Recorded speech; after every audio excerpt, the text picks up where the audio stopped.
Hi,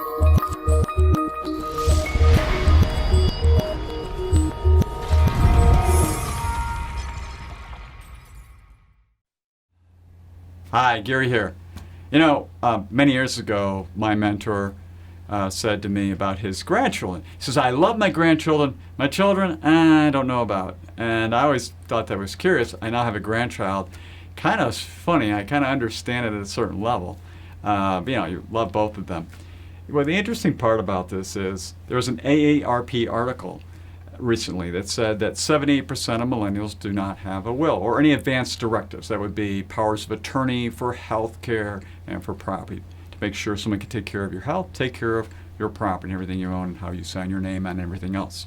So, is that about right? That's about right, because back when I was that age, that was the same thing. When folks got interested in this is when they had little kids. All of a sudden, they're going to go take a trip for the first time away from their kids, and their parents are watching them or someone else, and they realize they get on an airplane together, and they go, what if the airplane goes down?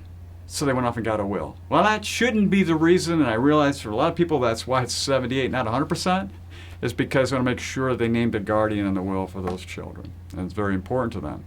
But more importantly, you think of a will as a love letter to your family, to your spouse, to your heirs.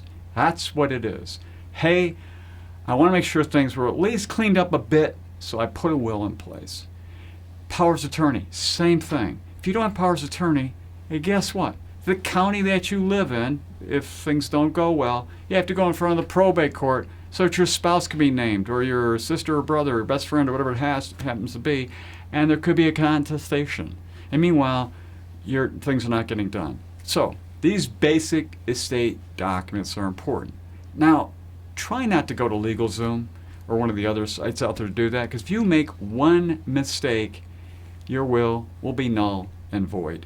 So it's important to hire the appropriate professional to do that. And that would be an estate planning attorney. Yes, it's not cheap.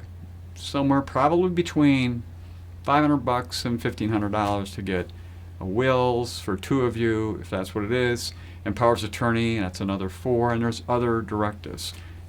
However, it's really important because it takes care of anything that happens while you're alive, and it very much makes sure what happens if you pass away or when you pass away, make sure everything's passed. So give it some consideration. It's an area that is basically a love letter to your family and everyone else around you. Look at it that way, and it'll make a lot more sense to you. So until next time, enjoy.